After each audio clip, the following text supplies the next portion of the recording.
Welcome to the Human Capital Innovations Podcast, your go-to source for personal, professional, and organizational growth and development. We hope you tune in often for all things people management, organizational development and change, organizational leadership, and social impact related.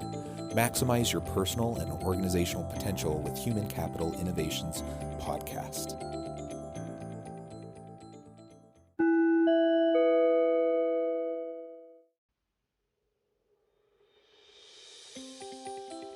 Welcome to the Human Capital Innovations Podcast. In this HCI podcast episode, I talk with Michelle Tremblay about combating bullying and creating a respectful workplace culture.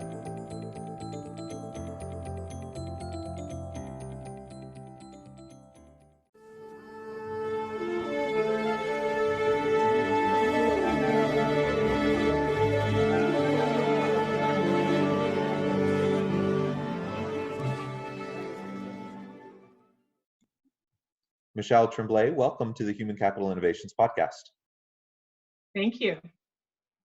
I am excited to have a conversation with you today. We're going to be talking about healthy workplace culture, having a respectful workplace, topics around combating bullying in the workplace, and those types of issues. And I know you are quite the expert in this field, and so I'm super excited to have this conversation with you. As we get started today, I just wanted to share Michelle's bio with everyone. Michelle Tremblay, founder of Empower Lives Company, is located in the Tri-Cities area in Vancouver's Lower Mainland. She has worked with over 15,000 participants nationwide and is highly recognized as a powerful speaker, great motivator, and compassionate leader.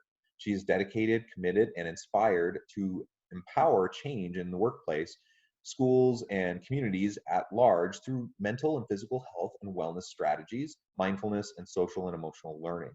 Her corporate work has led her to present at such clients as WorkSafe BC, Van Cities, Fraser Valley Children Development Centers, CPHR, school districts, and nonprofit agencies. Michelle holds a second-degree black belt with 18 years of karate training and is the director on the board of the I Am Someone organization to end bullying. For over the last 9 years, her work has also consisted of teaching, mentoring, and coaching children and youth with bullying prevention training in school and after-school programs, not-for-profit agencies, recreation centers, private organizations, personal and group coaching clients, etc. What a fascinating background. What a noble work that you're a part of. I'm so impressed, and I'm so excited to have the opportunity to talk with you today.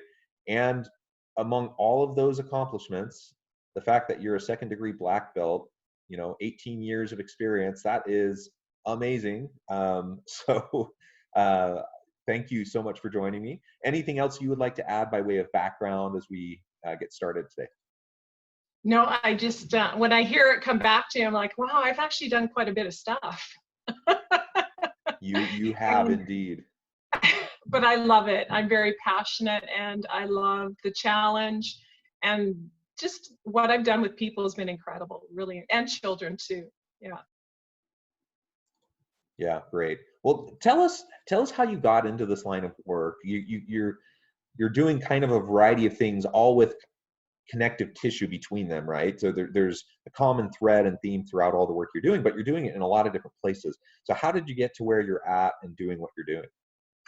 So I started working with an organization it's been about 18 years, and we started working with high-risk youth. And I was going through a career transition. I was looking for an opportunity to try something different. And I knew that I loved working with people, making a difference.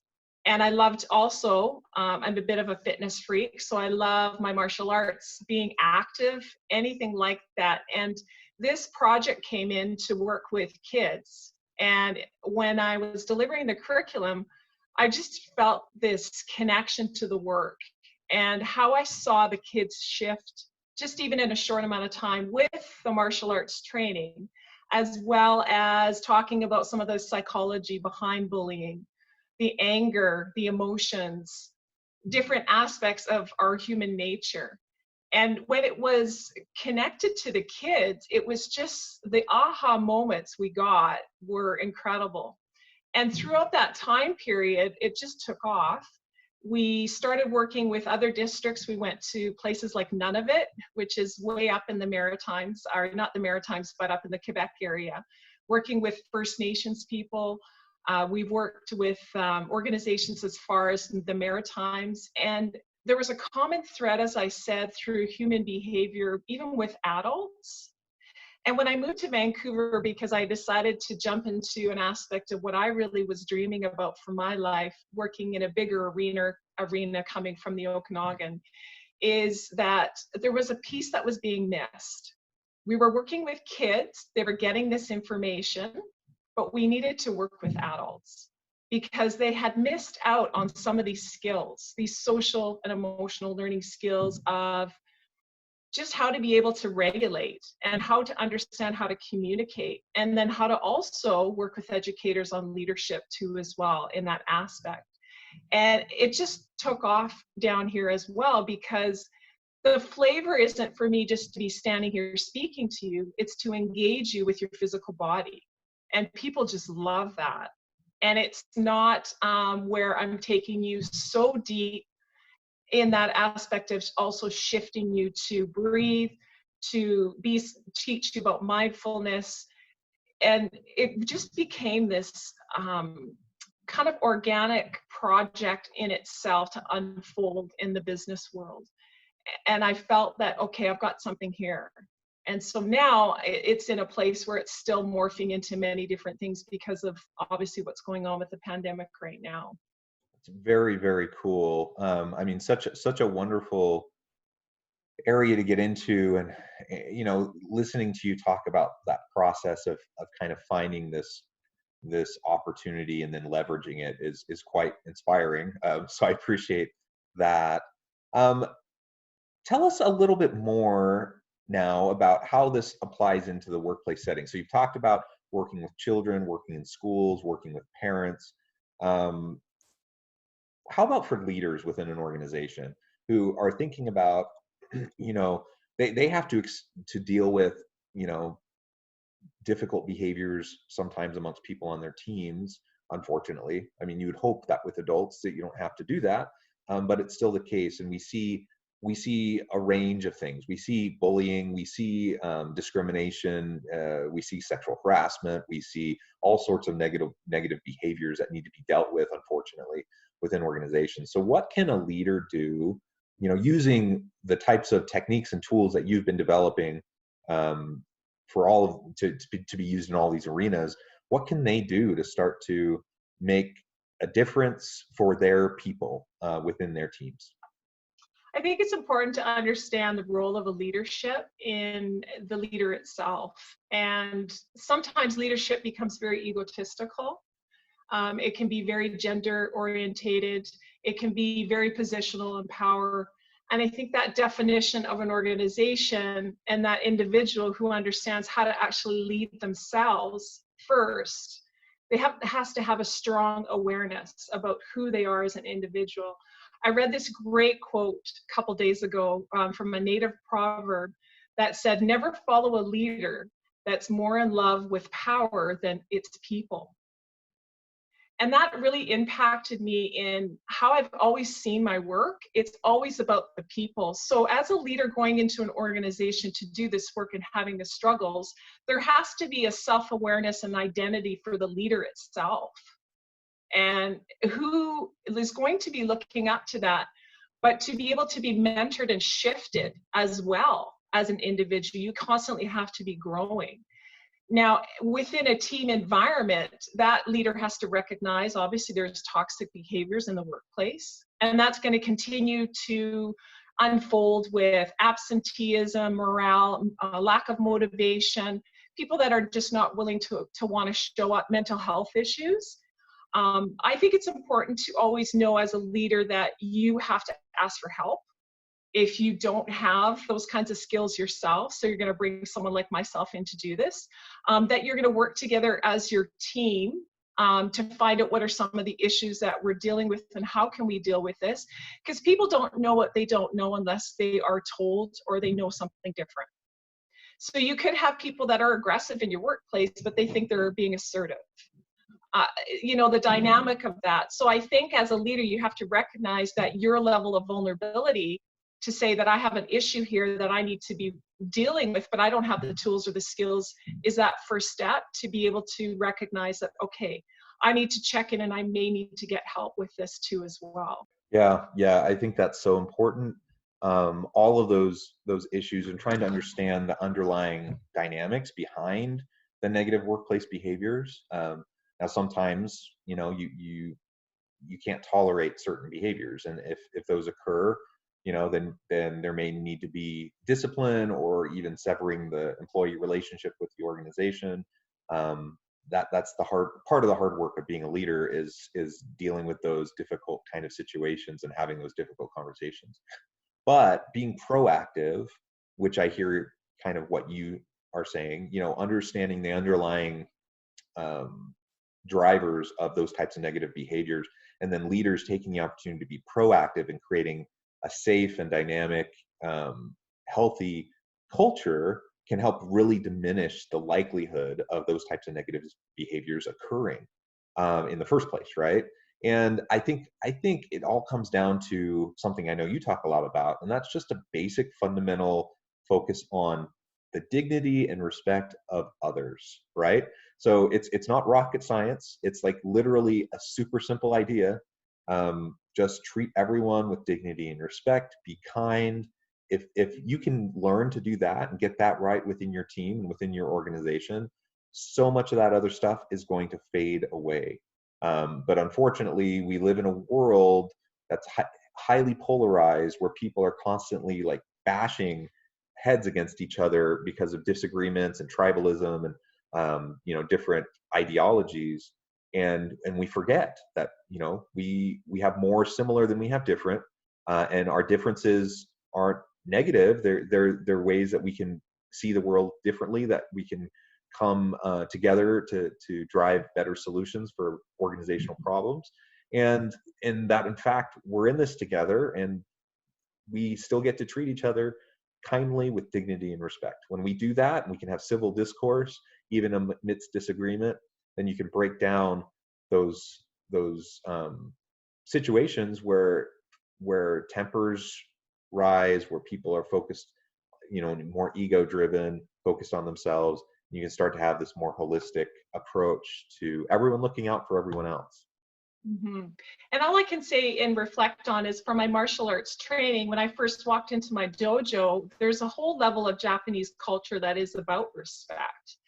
And you bow and you have a leader. And boy, that leader is a powerful individual in your life. He is someone that is intelligent. He is someone that cares about his students. He's someone that sees your potential. And he's not going to let you get away with just showing up just a little bit. He's going to push you to those next spaces within yourself. And I think as a leader that I've experienced that as someone that I wanted to mentor and emulate those kinds of qualities, and saw how powerful that was as a team to really truly invest, to show that you care, to show that you are of value. And I mean, it isn't rocket science, but it's what's the motivation behind this person in leadership? Is it about your title, or is it about your role as a leader?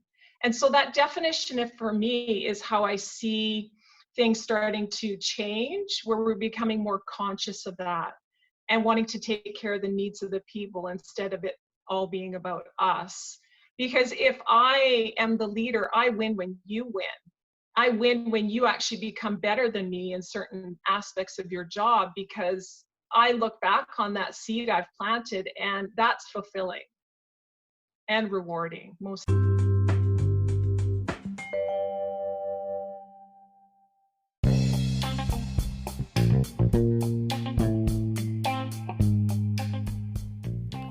I'm excited to announce the publication of my new book from HCI Press, The Alchemy of Truly Remarkable Leadership: Ordinary, Everyday Actions that Produce Extraordinary Results.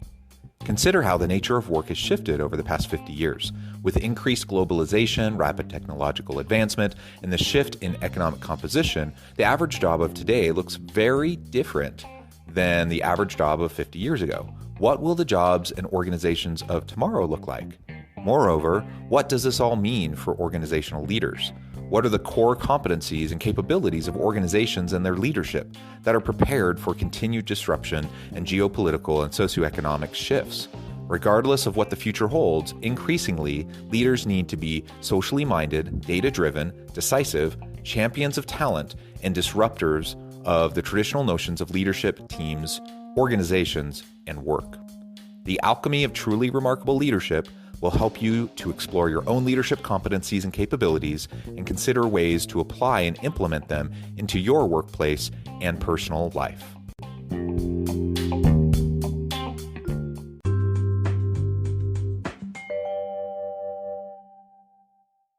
I mean, not only fulfilling and rewarding, but it's literally the only way that work can get done within an organization. If you want to be productive, if you want to have a high performance organization, you have to lean on the expertise of your people. Even the most brilliant people that I know in my life, I don't know anyone who could take over single-handedly all the roles on their team and gets everything done that needs to be done. It's just not possible, and that's why we have teams, right? That's why we have people with different expertise. And the leader, once you're in that role, you have some level of expertise, obviously, because you've had success in your career up to that point to be put in that role. But you are now creating the vision and the strategy, and then supporting and empowering the people on your team that report to you. And they're the ones on the ground, right? They're the ones with the expertise in their specific spheres, and they're the ones you need to lean on. And so I like how you described, the primary role of a leader is to help those that they work with to learn and grow and become even better than them. That is the true mark of a good, powerful leader. Someone who's constantly developing other people, who's not so caught up on themselves and their own ego to think that they have to know everything, that they have to be involved with everything, that they have to have their fingers in every little different activity that's happening. But they learn to trust their people, they empower their people, they lean on the expertise of their people, and that creates a dynamic environment where people perform at peak levels, or at least where they have the opportunity to perform at higher levels and drive more productivity, innovation, all of those types of positive outcomes for the organization. And that's what makes you a successful leader, right? It's when the organization performs for the marketplace. And it's not going to perform for the marketplace when you're micromanaging, when you're stifling the creativity of your people. And it's certainly you're not going to create as much value for the marketplace as you could when you have negative workplace behaviors occurring, when you have people engaged in harassment, people engaged in bullying, people engaged in just withdrawal cognitions, disengagement, absenteeism, all those types of things.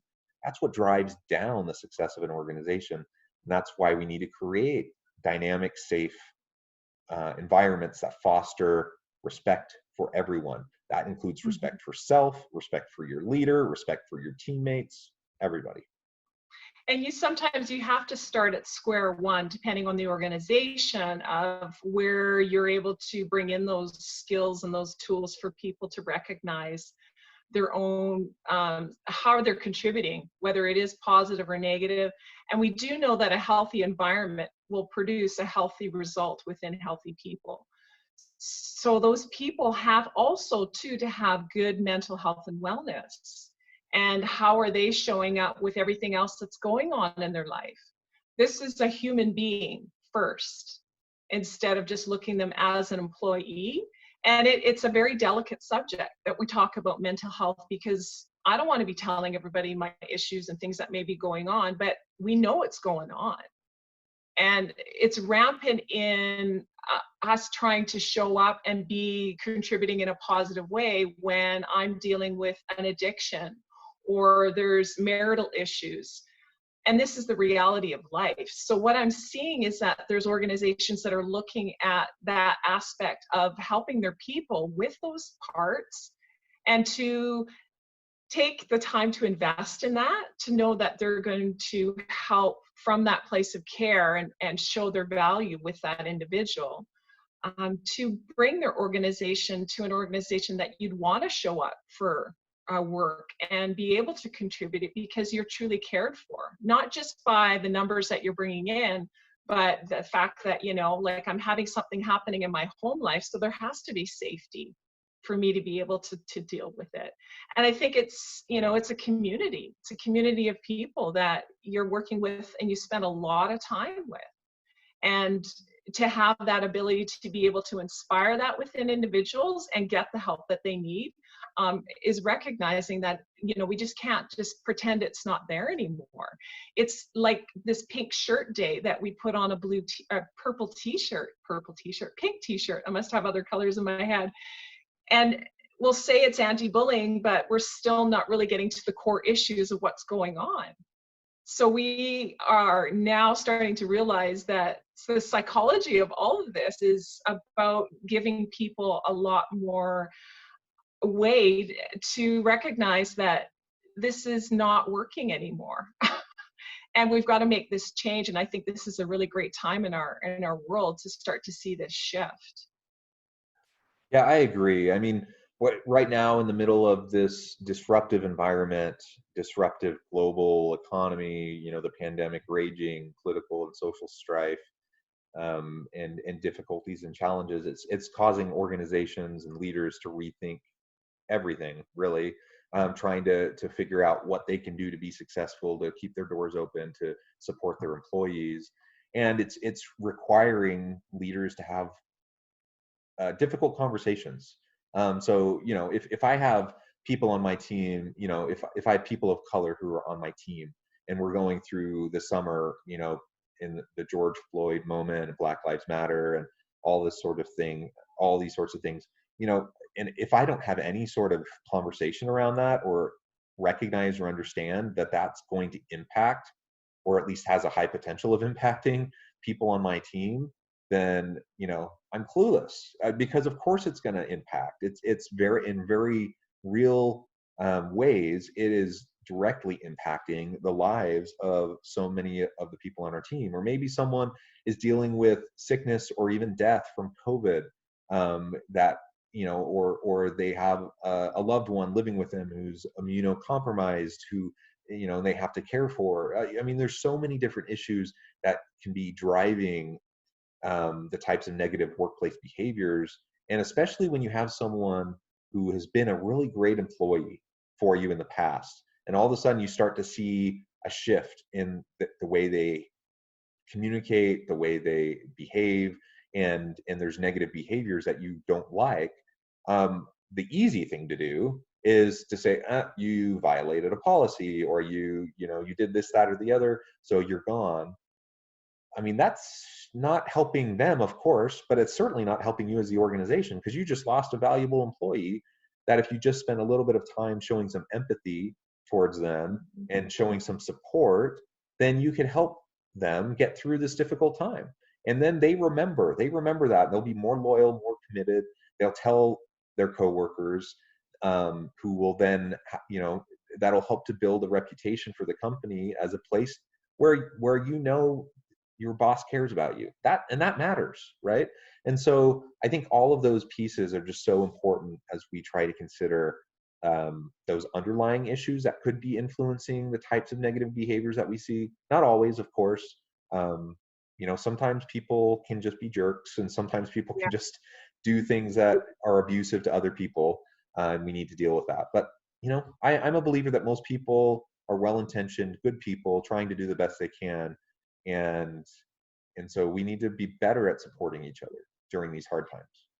And I think too, within an organization, if you do have some of those individuals that you are having issues with, and they have been written up and given opportunities, and there's still not a change, then yeah, there's certain aspects of that has to be, this may not be the right opportunity for you if you've tried everything and exhausted those efforts. And it could be the best thing that person has the opportunity to move on. But as you said, and I love Simon Sinek. I follow a lot of his stuff on LinkedIn, and he made a good point about being a leadership we've kind of come from has really been selfish. And now we need to really take a hard look at how are we caring and having that empathy. So that person's sales has gone down. Well, maybe there's, like you said, something else going on here that I need to say, hey, buddy, like what's happening here? You know, is everything okay? And I think that, you know, intuitively, sometimes we have those soft skills ourselves, and others have not had that experience for themselves, so they don't even know how to deliver it, and it makes them feel very uncomfortable. So those are things that we can learn as we teach children.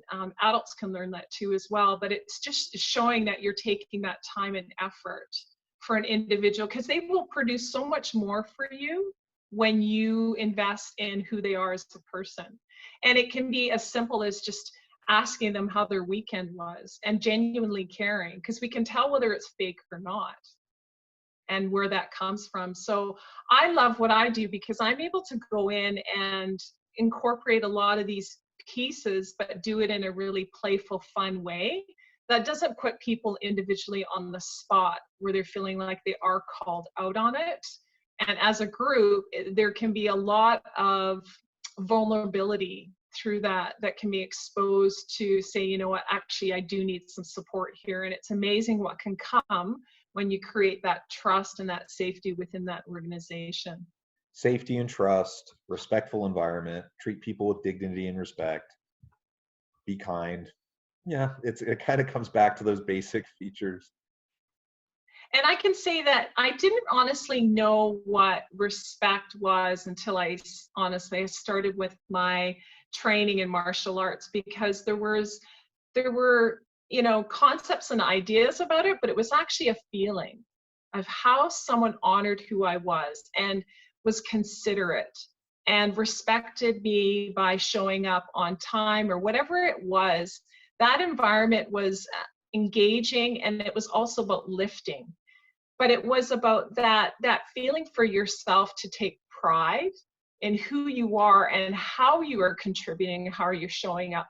Sometimes we have a revelation that this organization is not for us anymore, and we need to take those steps and let go. And I see a lot of people hanging on to something where they're not happy, but because of the paycheck, they are staying in those positions, they're miserable.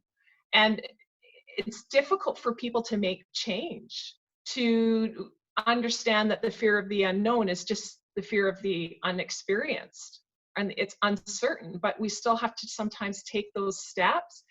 And I'm also going to say is you need to have a mentor or a coach. I've had great people in my life, I continue to have, and as a leader and anybody that's going through anything even at this point, is to be able to manage that, not by yourself, but by people around you to help you, because you need to have that support system. Michelle, it has been a real pleasure talking with you. The time has flown by and we're already coming close to the end of our time together. But I did want to make sure before we part ways today that I give you a chance to share with listeners how they can get connected with you, find out more about your organization, and let us know if there's anything else you would like to share. So what's happening right now is I am transitioning to everything online, which has been a big learning curve for me and exciting but scary at the same time. I'm ready to open up the doors to other organization or corporate clients, and also the work I do within the school system and communities to offer programming, workshops, keynote speaking engagements, and any kind of opportunity that I can help a team engage in mental health and wellness. So everything can be directed towards my website, www.empowerlives.com. And through that, there's lots of information on there, how people can get a hold of me and even customize what they want to do with their team. They may have an issue with accountability and responsibility with their leaders, and I have gone in and done work around that, which has been fantastic. So I'm excited about what I can do on a bigger scale right now with what our platform is. So here's to all the good successes for us coming with this shift that's happening in the world today. Excellent. Thank you, Michelle. It's been such a pleasure. I really hope that listeners will reach out, get connected, find out more about what Empower can do for you. And as always, I hope everyone can stay healthy and safe, find meaning and purpose at work each and every day. And I hope everyone has a great week.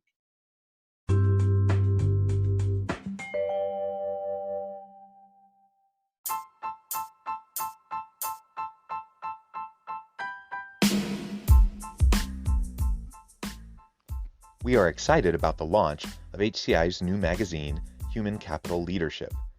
Human Capital Leadership is a free, interactive e-magazine designed to help individuals, leaders, and organizations find innovative approaches to maximize their human capital potential. We will be publishing issues quarterly in August, November, February, and May. Check out the first issue and let us know what you think.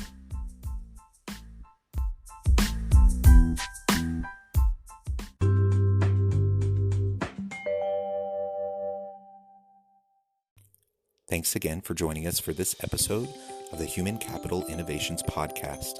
I hope you stay healthy and safe and that you have a great week.